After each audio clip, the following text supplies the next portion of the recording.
पत्नी बैठ के प्रेम से कीर्तन करते और भगवान का, जिसका मन भगवान में लगा है ना, वो धन दौलत को क्यों महत्व देगा। आज दोनों धरा और वसु प्रेम से भगवान का भजन करते। एक दिन क्या हुआ, जंगल में कुछ संत, 4-6 संत घूमते घूमते कुटिया पे आ गए। अरे भाई घर पे कोई है? तब धरा निकली। हाँ महात्मा जी आइए, आपकी दासी है, बैठिए, क्या सेवा करूं? बेटी 4 दिन हो गए जंगल में रास्ता भटकते भटकते, कहीं भोजन नहीं मिला। पानी तो हमने नदी का पी लिया पर कहीं भोजन नहीं मिला। बेटी तुम हमें क्या भोजन करा दोगी? धरा बोली महात्मा जी आप बैठिए, मैं आपके लिए बढ़िया गर्मा गर्म भोजन तैयार करती हूँ। धरा जाकर देखती है रसोई में, तो रसोई में एक भी अन्न का एक दाना नहीं। भाई जंगल में रहने वाले घास पत्ते खा के वो भजन करते थे, उनके पास कहाँ से आएगा साग सामान। पर धरा बोली महात्मा जी आप बैठो, आप जब तक स्नान बनाओ मैं तैयार करती हूँ। घर पे कुछ था नहीं, और संयोग देखिए कि उस समय घर पे वसु भी नहीं थे, उनके पति भी नहीं थे, वो भी भजन कर रहे थे कहीं दूर बैठकर जंगल में किसी पेड़ के नीचे, पता नहीं कहाँ बैठे थे। यदि उनको ढूंढने जाती है तो समय वेस्ट होता है। तब धरा ने मन में विचार किया कि पास में गाँव है, क्यों ना मैं किसी से उधार मांग कर ले आऊँ। धरा दौड़ी दौड़ी, गांव पास में था, जंगल से लगा हुआ एक गांव था छोटा सा, उस गांव में धरा चली गई। एक सेठ जी की दुकान पे, साहूकार की दुकान पे, सेठ जी हमें कुछ पैसों की जरूरत है, हमें कुछ पैसे दे दो। अच्छा पैसे चाहिए? कितने? ज़्यादा नहीं, हमें बस 1-1.5-2 रुपये दे दो। 2 रुपये? क्यों? हमारे घर में कुछ संत आए हैं और हम संतों के लिए कुछ सामान खरीदना चाहती हैं, उनके लिए दाल चावल आटा दूध सब मीठा आदि इत्यादि खरीदना चाहती हैं संतों की सेवा के लिए। तो सेठ जी बोले तो तुम सोना चांदी लाई हो? क्योंकि सोना रखोगी तो पैसा मिलेगा ना। सेठ जी से हाथ जोड़कर धरा कहने लगी महाराज मैं लकड़ियाँ बेच करके जंगल की सारा पैसा बहुत जल्दी आपका चुका दूंगी, मुझे 1 महीने का टाइम दे दो, मैं 1 महीने में आपकी सारी पूंजी चुका दूंगी, मुझे 2 रुपये दे दो, केवल 2 रुपये की जरूरत है, मुझे संतों की सेवा करनी है, मुझे सेवा करनी है।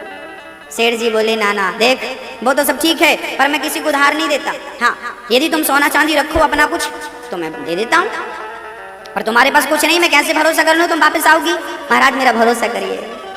तब सेठ जी बोले एक काम कर, तू अभी के अभी 2 रुपये मेरे से ले ले, पर बदले में कुछ देना पड़ेगा। क्या? उस सेठ की ना नीयत खराब हो गई, क्योंकि धरा बड़ी सुंदर थी, स्वरूप बड़ा सुंदर था। वो सेठ जब धरा को देखा ना तो धरा की ओर आकर्षित हो गया। सुन धरा, सुन देवी, तू यदि संत सेवा करना चाहती है 2 रुपये नहीं मैं 4 रुपये दे दूंगा, ले जा, पर मुझे कुछ चाहिए। क्या चाहिए आपको? तो उस सेठ ने धरा के स्तनों की ओर इशारा किया, मुझे तेरे स्तन चाहिए। अच्छा आपको मेरे स्तन चाहिए, इसके बदले आप मुझे पैसे दे देंगे? हाँ ले जा, जितना ले जाना। धरा समझ नहीं पाई उसकी नीयत क्या है।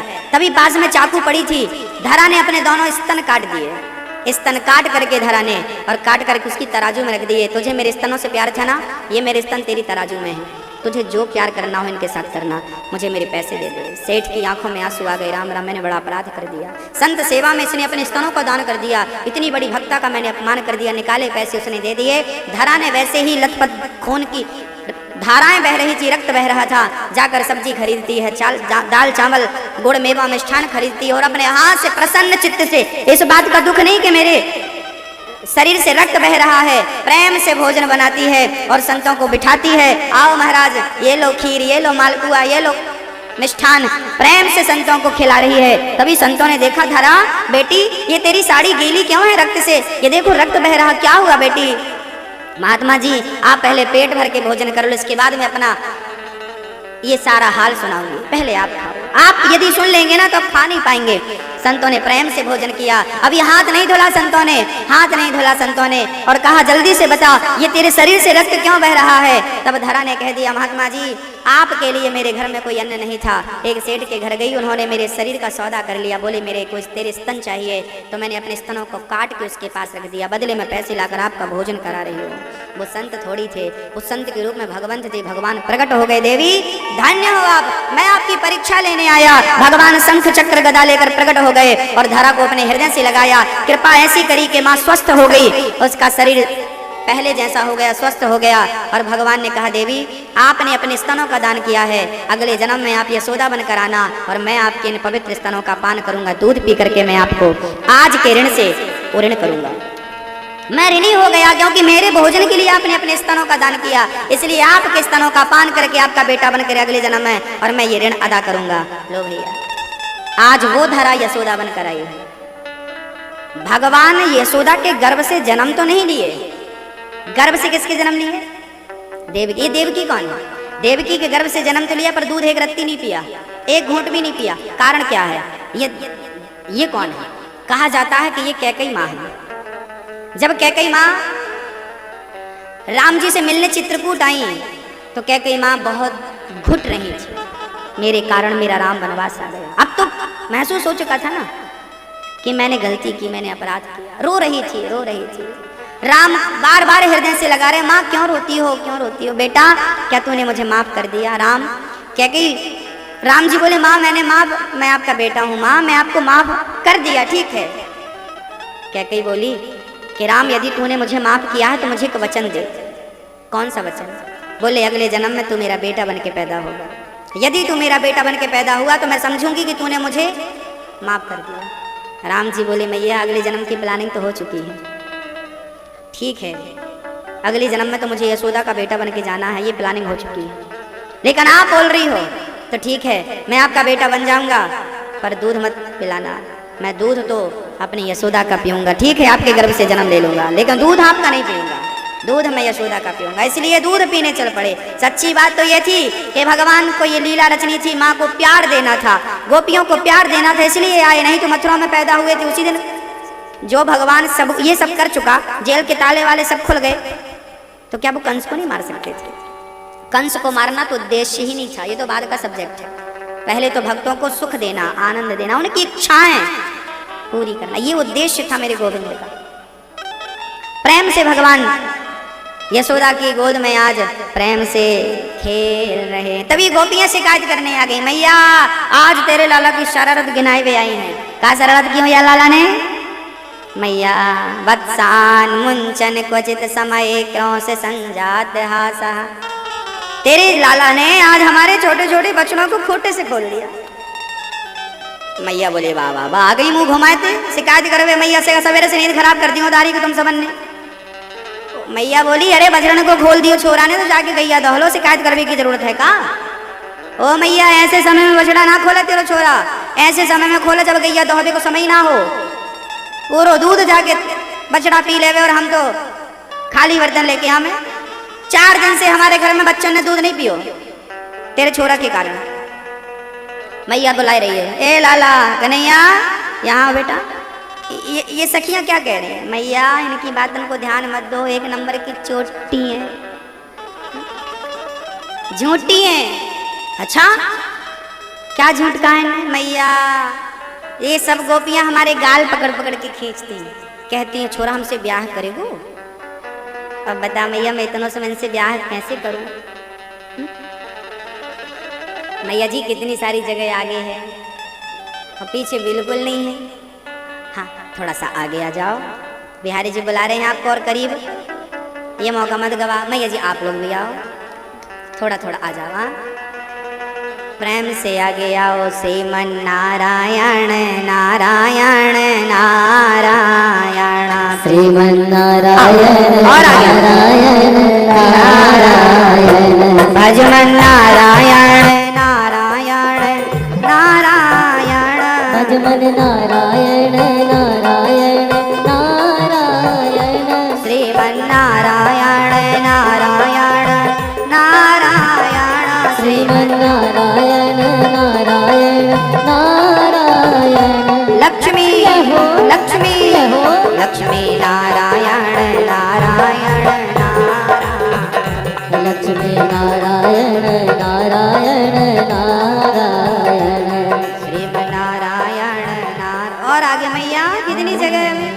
थोड़ा आगे आ जाओ मैया मेरी माँ, और आगे आ जाओ।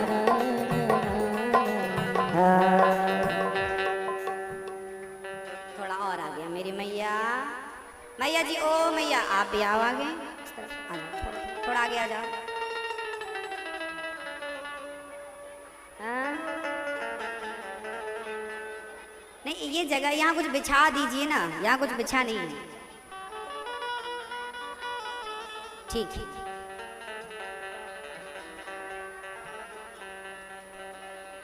हो गया मैया जी, बस पंचायत मत करिए। बोलो राधे।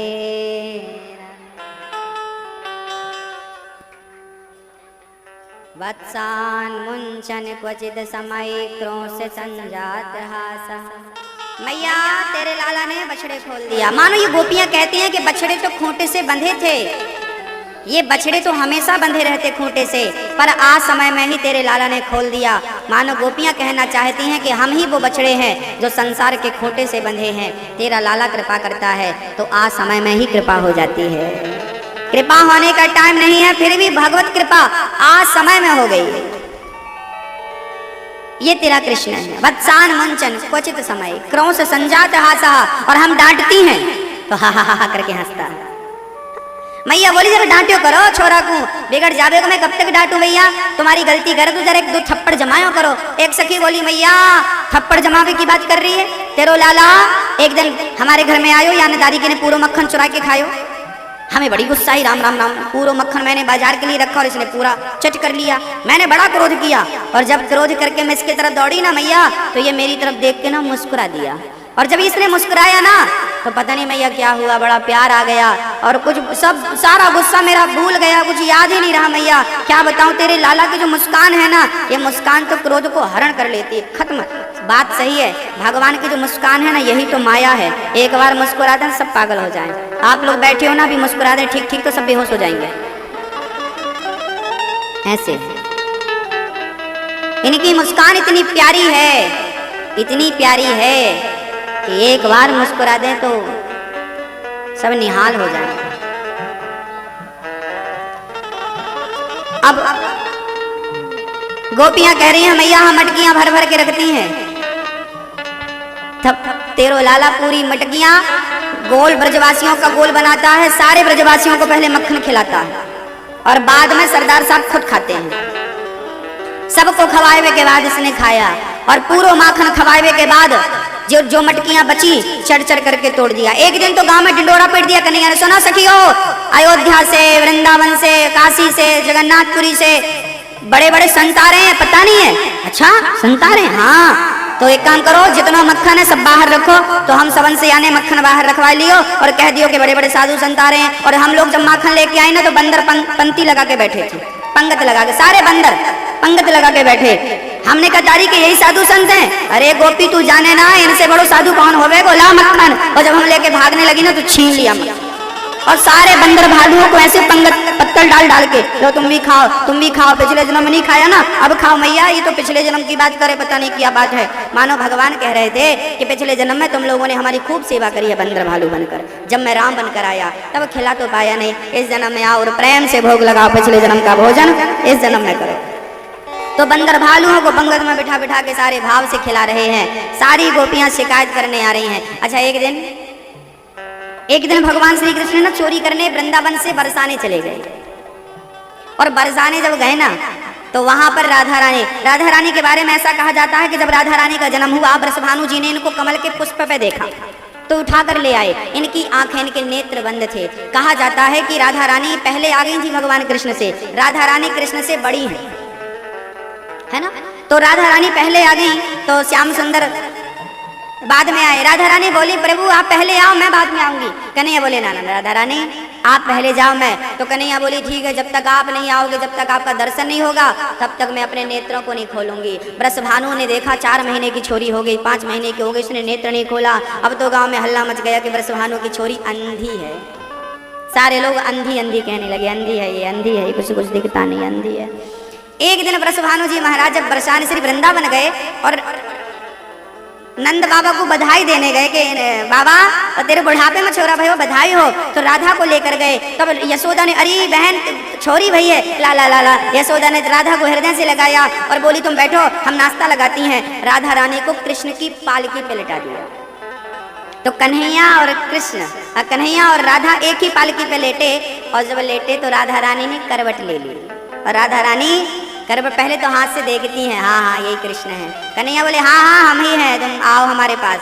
अब राधा ने पलट करके और पहली बार जब देखा है तो अपने गोविंद को ही देखा है, गोविंद के लिए आंखें खोली है।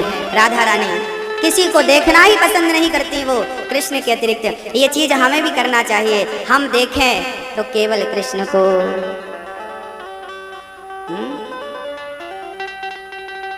जब देखें तो श्याम सुंदर को देखें। वो आंखें उसी दिन हो जाएं अंधी, जो तेरे सिवा देखे सपना किसी का। तेरे सिवा कोई और स्वप्न में आ जाए तो वो अंधी हो जाए आंखें, कि नहीं पर ये किसी को देखना पसंद नहीं करती। आज राधा रानी ने भगवान को तभी बुला दिया था कि तुम चलने फिरने लगना तो जल्दी से आना बरसाने। तो आज राधा रानी के बरसाने भगवान चोरी करने गए हैं। बड़ी बड़ी वहाँ सांकरी गलियां हैं, वहाँ चोरी करते हैं, मक्खन चुराते हैं और भागते हैं। एक दिन राधा रानी ने बाहर बैठकर राजमहलों में मेहंदी लगाई, अपने हाथों में सखियों ने मेहंदी लगाई। और जब मेहंदी लगाई उसी समय श्याम सुंदर मक्खन चोरी करके भाग रहे थे। उसी समय जो हवा का झोंका आया, बवंडर आया, सारी सखियां तो अंदर चली गईं, पर राधा रानी के हाथ में और पाँव में मेहंदी लगी। उन्हें लगा कहीं छूट ना जाए तो बैठी रही। और उनकी जब हवा आई तो उनकी जो लटें थी, उनकी जो बाल थे वो उलझ गए। और जब उलझे तो सारे लोग अंदर थे, बस सामने कृष्ण खड़े थे और सामने राधा थी, हाथ में मेहंदी लगी थी। अब वो अपनी जटाएं, अपनी बाल कैसे सुलझाएं। तो राधा रानी ने कहा, क्या कहती हैं राधा रानी? राधा रानी कहती हैं, कन्हैया उलझी लट आके सुलझा जा की शिकायत गोपियां कर रही हैं मक्खन चुराने की। कैसे मटकी तोड़ते हैं भगवान, कैसे माखन चुराते हैं। हाँ, एक दिन भगवान श्री कृष्ण गोपियां शिकायत करने पहुंच गई, मैया तेरे लाला ने बहुत चोरी करी है। अच्छा, भगवान जब शिकायत करती ना गोपियां तो मैया यशोदा बोली, एक काम करो सखियो, जब तक तुम मेरे छोरा को रंगे हाथ सुनाए पकड़ोगी ना तब तक मैं तुम सबन की बातों को भरोसा करने वाली ना है। पहले मेरे छोरा को ना रंगे हाथों पकड़ो। तब सारी सखियों ने ना मटकी के ऊपर घंटी बांध दी। जहाँ जहाँ मटकी वहाँ वहाँ छोटी सी घंटी, क्योंकि मटकी हिलेगी तो घंटी बजेगी और घंटी बजेगी तो हम पकड़ लेंगी। अब सारी गोपियों ने घंटी बांध दी और अपने अपने काम में बिजी। एक दिन अच्छा, भगवान का जो मनसुखा नाम का मित्र था ना, वो इंक्वायरी किया करता था कौन सा घर खाली है। वो ये काम संभालता था किस घर में कौन नहीं है। अच्छा, घर में बुढ़े होते थे ना तब डर नहीं होता था, क्योंकि कन्हैया बूढ़ों को पता क्या करते, जब बूढ़ा आदमी सो जाता खर्राटे देके तो कन्हैया उसको उठाकर उसकी चारपाई उठाकर, खटिया उठाकर और मटकी के नीचे रख दिया करते थे। और मटकी नीचे रख के पहले तो माखन आखन निकाल के खाएं, और जब एक दो मटकी रह जाए तो मटकी के नीचे बूढ़ों को लिटा के और मटकी फोड़ देते थे। तो पूरे मुंह में, बूढ़े आदमी के पूरे मुंह मक्खन मक्खन। अब बूढ़ा आदमी ज्यादा जल्दी तो भाग नहीं सकता, ऐसे परेशान कर देते। एक दिन भगवान श्री कृष्ण ने देखा कि घंटी के ऊपर मटकी के ऊपर घंटी लटक रही है। भगवान जाने लगे प्रणाम करके,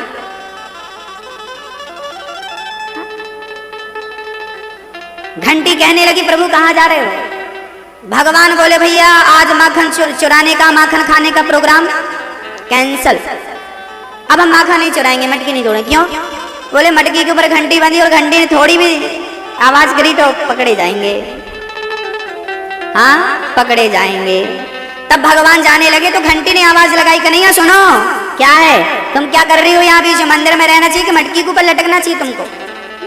क्या कर रही हो यहाँ पर? घंटी बोली प्रभु मेरा कोई अपराध नहीं है, गोपियों ने जबरदस्ती मुझे पकड़ के लटका दिया है, पर आप आज्ञा करो करना क्या? भगवान बोले एक काम करना, तुम हमसे मिल जाओ। अच्छा, मिल जाते हैं, ठीक है। तो क्या करना होगा? भगवान बोले तुम बजना मत, चुपचाप बंधी रहना, शोर मत करना, ठीक है।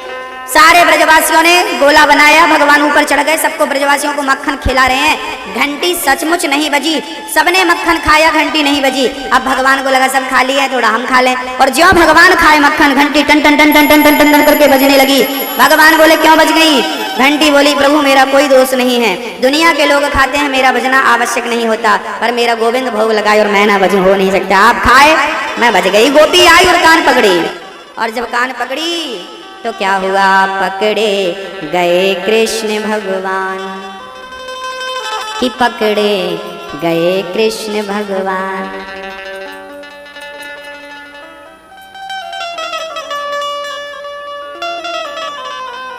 है ना, पकड़े गए भगवान। बनी थी राधा, हाँ, और ललिता पुलिस कप्तान, कि पकड़े गए कृष्ण भगवान। पकड़े गए कृष्ण। छुड़ा करके हाथ भगवान भागे और कैसे माखन चुराते हैं इसकी छोटी सी झलक देख लेते हैं। ठाकुर जी मक्खन चुरा रहे हैं मटकी, और जब गोपियां मटकी लेकर चलती पानी भरने यमुना का, तो भगवान पीछे से आते और क्या करते, कभी मटकी से मक्खन निकाल कर खा जाते, तो कभी ये तेरे बेटा, इस माले से मैंने राम राम राधे कृष्ण खूब जपा है, अब इस माला से तू भी जपना, मैंने तो अपना कल्याण कर लिया, अब तेरी बारी। ये भाव बनाने चाहिए। इसी बहाने वृंदावन से जुड़े रहिए, आते रहिए, रहिए वहाँ, देखिए, दर्शन करिए, बच्चों को लाइए, बच्चे भी देखें, बिहारी जी से मिले, इसी बहाने बिहारी जी की कृपा। एक बात बताऊं भक्तों, एक बार यमुना जी में मैया यशोदा दीप दान करने चली गई।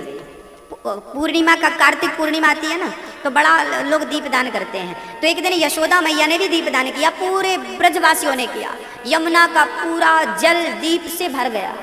लेकिन कन्हैया क्या करते, कन्हैया ने यमुना के किनारे वो लेट गए और ऐसा यमुना जी में हाथ डाल डाल के ऐसे, और दीपक उठा उठा के अपने पास रख रहे थे। एक दीपक, दो दीपक, तीन दीपक, इतना। मैया बोली, अरे लाला ये सब क्या चल रहा, ये तुमने क्या किया, दीपक रख रहे हो? अरे बेटा, लाखों दीपक बह रहे हैं, तुम कितनों को समेटोगे? कन्हैया बोले, माँ देखो ना, ये दीपक बह रहे हैं, और कोई बहेगा तो मैं कैसे उन्हें बहने दूंगा, तो मैं उन्हें बचा रहा हूँ। अरे बेटा, लाखों दीपक बह रहे हैं, किन किन को बचाएगा? माँ, मैंने सबका ठेका थोड़ी लिया है, जो मेरे पास से गुजरता जाएगा उसको बचाता जाऊंगा।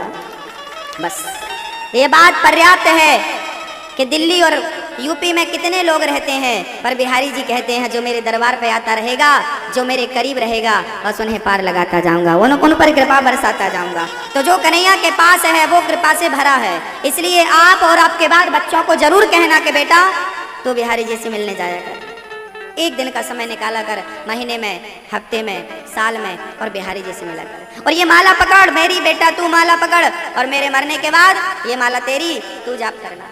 माला दान कर सकते हैं, पता है? दान दी हुई माला बड़ी सिद्ध होती है। माला कोई गुरु आपको दे दे तो ये बड़ा खुशनसीबी होगी आपको, आपकी, है ना?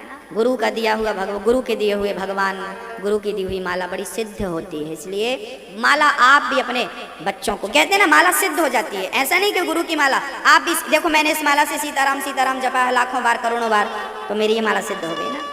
अब ये माला जहाँ रहेगी वो भक्तों को भक्ति की ओर लगाती रहे। इसलिए आप ही अपनी माला प्रेम से जपो, रोज 1 घंटा आधा घंटा सीताराम सीताराम, राधे श्याम, हरे कृष्ण कृष्ण कृष्ण हरे हरे, राम राम राम। जपिए प्रेम से, और फिर वही माला अपने बच्चों को सौंप के जाइए, बेटा ये माला अब तेरी, अब तू जपना।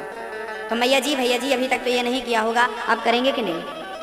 अपने बच्चों को केवल धन ना दें, भगवत प्रेम तो दीजिए। बाली जब मरा था ना, तो मरने के पहले क्या किया था पता है? अंगद नाम का बेटा था बाली का, अंगद का हाथ पकड़ा बाली ने और राम के हाथों में दे दिया, राम जी अब मेरे बेटे की जिम्मेदारी आपकी है। देखो कितनी बढ़िया बात है। एक पिता जब मरता है ना, तो अपने बेटे के लिए सोचता है कि बेटा मैं तेरे को ये बैंक बैलेंस दे दूं, ये पैसा दे दूं, लेकिन धन्य है बाली मरने के पहले बैंक बैलेंस नहीं दिया, राम के हाथों में अपने पुत्र का हाथ, प्रभु अब मेरे बेटे की गाड़ी आपके हाथ में है। तो आप भी अपने बच्चों को मरने के पहले बिहारी जी का दास बना दो, शिष्य बना दो, प्रभु अब ये संतान तेरी है, अब तू संभालना, और बेटा तेरा भी फर्ज है। तो वृंदावन में आश्रम बन रहा है, इसी बहाने आप जुड़े रहेंगे, आपके बच्चे जुड़े रहेंगे, आना जाना बना रहेगा, नज़दीक रहेंगे दोनों, तो आना जाना होगा, फिर कान्हा हम दोनों का बस एक ठिकाना होगा। हाँ, बड़ी अद्भुत बात है।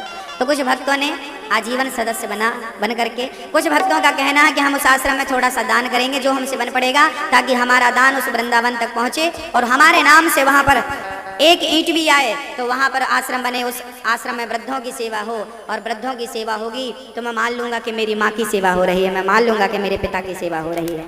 हाँ, आपके माता पिता हैं, अच्छा है, आप सेवा करते हैं, पर ये भी मानिए देश का हर बुजुर्ग हमारा पिता है, देश की हर बुजुर्ग नारी हमारी माँ है। अच्छा, समाज रोता है, बूढ़े माँ बाप रोते हैं, तो इन्हें क्या रोने देना चाहिए? एक बात बताओ, मैं हिंदुस्तान में लाखों माँ बाप ऐसे हैं जिनको हमारी ज़रूरत है, बच्चों की ज़रूरत है, लेकिन मैं सबकी सेवा नहीं कर पाऊंगा, जितना कर पाऊंगा उतना तो करना चाहिए कि नहीं? हाँ या ना? मैं 1 लाख माँ बाप की सेवा नहीं कर पाऊंगा, मैं 1 लाख लोगों को रख नहीं पाऊंगा, लेकिन यदि मैंने 200 लोगों की भी सेवा कर ली, 100 लोगों की सेवा कर ली, तो ठीक है कि नहीं? ना करने से तो अच्छा है ना, हम सब थोड़ा थोड़ा काम बांट लें, कुछ आप करें अच्छा काम, कुछ हम करें, मिलजुल के सेवा करते रहें, है ना, सेवा करते रहें। बड़ा कष्ट है हमें। एक बात आज मेरे सवेरे सवेरे दिमाग में आई, कहो तो मैं आपको बता दूं। हम लोग ना कहते आ रहे हैं कि भारत बहुत गरीब है। आपने भी सुना होगा, नेता लोग कहते रहते हैं भारत गरीब देश है। भारत गरीब नहीं है, इन नेताओं ने देश को गरीब बना रखा है। भारत गरीब नहीं है। आपने देखा होगा एक पिक्चर आती है, एक पिक्चर कितना कमाती है पता है? कोई पिक्चर 1000 करोड़ कमा के जाती है, कोई पिक्चर 700 करोड़ कमा के जाती है, कोई 7000 करोड़ कमा के जाती है। कितना कितना कमाती हैं। हमने कहा यार भारत की गरीबी तो एक पिक्चर में दूर हो जाएगी। जो पिक्चर 1000 करोड़ कमाती है, हिंदुस्तान की जनसंख्या है 135 करोड़ और पिक्चर कमाती है 1000 करोड़, तो बताइए सबके खाते में 1-1 करोड़ आ जाएगा, फिर भी बचेगा कि नहीं? एक सज्जन ने पिक्चर बना डाली, शंकर जी को दूध क्यों चढ़ाते हो? कौन सी पिक्चर? आपको याद है, वेलकम पिक्चर आई। अब वो वेलकम वालों को जरा मेरी बात पहुंचा देना। वेलकम पिक्चर बना डाली, शंकर जी को दूध क्यों चढ़ाते हो, गरीबों को बांटो। अब बताइए भाई साहब, शंकर जी का दूध ठीक है नहीं चढ़ाएंगे, वो पैसा गरीबों में बांटेंगे ना तो गरीबी दूर नहीं होगी। पर तुम लोग अपनी एक पिक्चर की कमाई देश में बांट दोगे ना तो एक दिन में गरीबी दूर हो जाएगी। 1000 करोड़ कमाती है एक पिक्चर, बहुत सुपर डुपर हिट हो जाती है तो एक पिक्चर में पूरी हिंदुस्तान की गरीबी दूर हो जाएगी कि नहीं? और ये उपदेश दे रहे हैं कि तुम दूध क्यों चढ़ाते हो। उन्हें दूध तो दिख रहा है शंकर जी का, लेकिन खुद की कमाई नहीं दिख रही। कितना दुर्भाग्य है भक्तों। अभी हमारे देश में आपने देखा होगा, सरदार वल्लभ भाई पटेल की मूर्ति बनी है, उसका खर्चा हुआ है करीब 3000 करोड़। बहुत ऊंची है, अच्छा है, वो देश की शान है। वैसे सरदार भाई बहुत अच्छे आदमी थे, वल्लभ भाई पटेल। उन्होंने पूरे देश को इकट्ठा किया और आज हिंदुस्तान टुकड़े टुकड़े होता है यदि वल्लभ भाई पटेल ना होते तो। हम तो मोदी जी से कहना चाहते हैं कि वल्लभ भाई का सम्मान तब होता जब 500 रुपए के नोट में वल्लभ भाई की तस्वीर होती। 500 रुपए के नोट में किसकी तस्वीर होनी थी?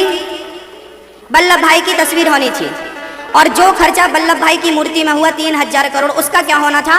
उसका भी मैं आपको, बहुत ज्यादा तो मैं समय नहीं है तो नहीं, जो है वो सुनाता हूँ। उसका क्या होना था? अभी मेरे पड़ोस में एक चाची रहती थी, हमारी चाची थी रिश्ते में, वो मर गई।